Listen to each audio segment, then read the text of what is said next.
Welcome to a NBA trade deadline edition of Begley's Mailbag. I'm Ian Begley, SNY.TV NBA insider, and I'm here to answer your questions about the Knicks and the NBA. First question here from Be More Like State. My guy State says, will Tibbs extend to a 10-man rotation when Mitchell Robinson comes back?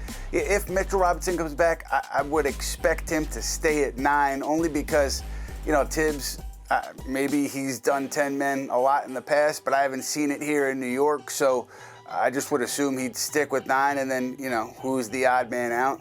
He kind of has a lot of decisions to make if and when Mitchell Robinson comes back. But if I had to guess, he goes 9 and not 10, although 10, it makes sense because then you could continue to have Precious Achiuwa out there.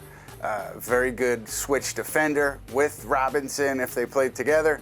It would be pretty good defensively from your big men. Got a question from KNYT Hoops and the Knicks recap about Chris Boucher and my buddy Michael Scotto's report that the Knicks had checked in on Boucher. Wouldn't surprise me if they checked in on him. Toronto is known to be taking calls on him. Boucher expiring contract has been mostly out of the rotation, at least he was late December, early January. And so I would expect him to get moved. But for me, I'm looking at San Antonio because I do think San Antonio is looking to shed some future salary and take back an expiring. I think that's one of their goals here at the deadline, and trading for Boucher would allow them to do that. Also reported earlier that Denver, some people with the Nuggets are fans of Boucher, so I'd expect them to continue to talk to Toronto too. For the Knicks, who are you sending out and who is he replacing? It doesn't strike me as the most glaring need. To me, the most glaring need would be backup 5, whether it's Mitchell Robinson coming back or whether it's somebody you have to trade for.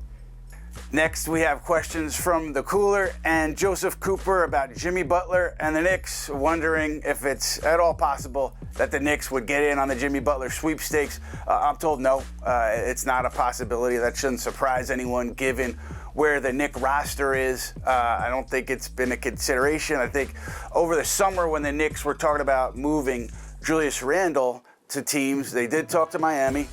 Miami had some interest in Randle, but at that time, they weren't looking to move Butler. I don't know ultimately if the Knicks would have traded for Butler then, but I don't see a pathway for the Knicks to Butler at this point, so I think you could scratch that off your list as we approach the February 6th trade deadline.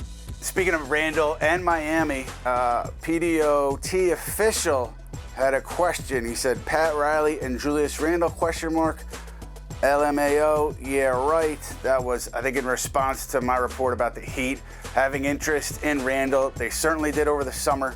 I was told that they continued to have interest in him during this Jimmy Butler saga, that the Heat and the Timberwolves have at least touched base about Jimmy Butler permutations and, Heat keeping an eye on Randle and wanting to know what's going on there. And so that's real, but it's not as if Butler would go to Minnesota. You're talking about a multi-team deal here where Randle would end up in Miami and then the moving parts have to be fit in somewhere else. And obviously the biggest hang up there is Bradley Beal waiving the no-trade clause and going somewhere to allow Phoenix to acquire Jimmy Butler.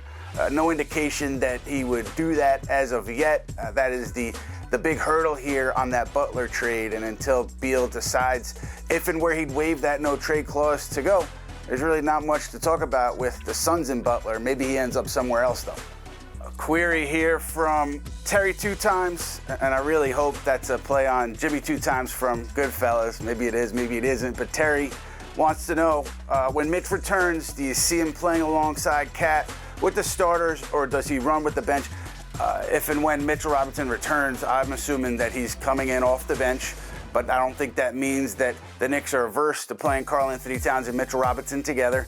Tom Thibodeau has referred to it as, another weapon for them if Robinson comes back. So I think the Knicks want to see what it looks like, right? Because Towns played really well next to Rudy Gobert, last couple seasons in Minnesota. So he's shown that he can do what he needs to do and fit in and thrive as a 4.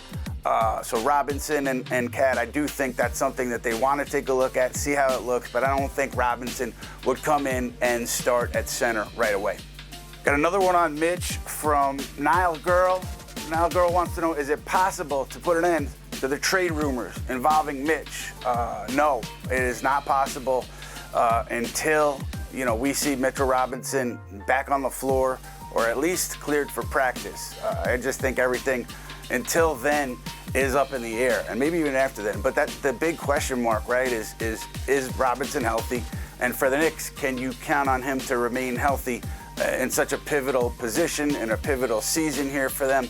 And that's the unanswered question. And so, until someone comes out and says, hey, we're not trading Mitchell Robinson, which I don't think anybody's going to do, that speculation is going to remain. And I do think the Knicks, are going to remain clued in, locked in on the backup center market with the trade market because of the uncertainty around Robinson. And we noted it before, but I think that if they go ahead and pivot, I think Jonas Valanciunas would be someone that's on their radar if they're going out and looking for a backup five. I'm sure there are others that are on their list too, but I think that's a place where they look if they do say, we love Mitchell Robinson, but it's just too much of a risk right now to move forward with him. So, yeah, those talks are not going to stop, and those rumors are not going to stop probably until February 6th, 3 p.m., right at the deadline.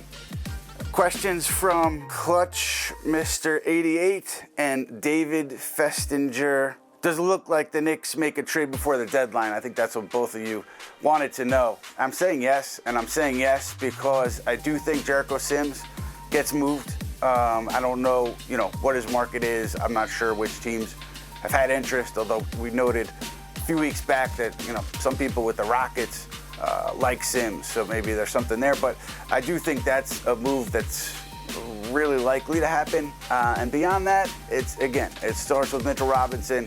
It starts with where the Knicks are with Mitchell Robinson, their confidence level, and him filling the role they need him to fill, and his health and kind of where he is. So it's harder to put a percentage on that with so many unknown variables, but I do think at the very least, I think you'll see a Sims deal by the deadline.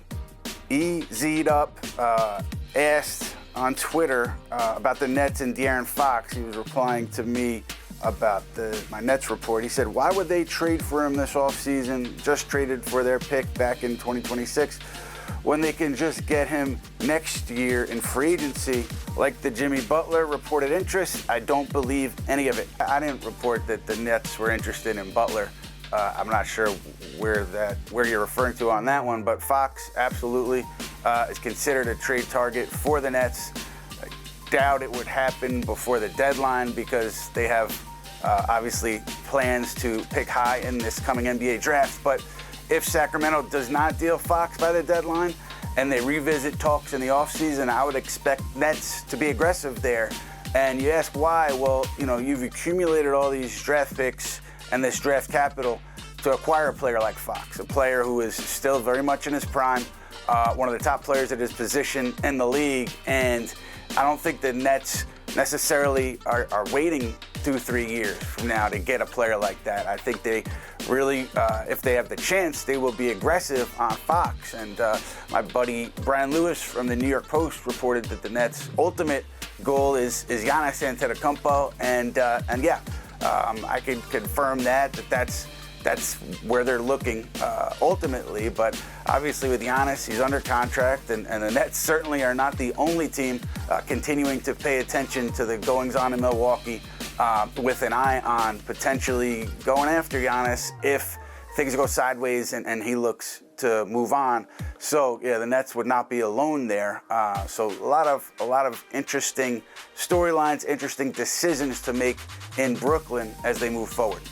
That'll do it for the trade deadline edition of Begley's Mailbag, but we will be back with you with 3 putback shows for the deadline: Tuesday, Wednesday, Thursday, right at the deadline on Thursday. So keep an eye out for that. We'll continue to report what we have and get into the latest goings on with the Knicks, Nets, and the NBA as we get closer to the trade deadline.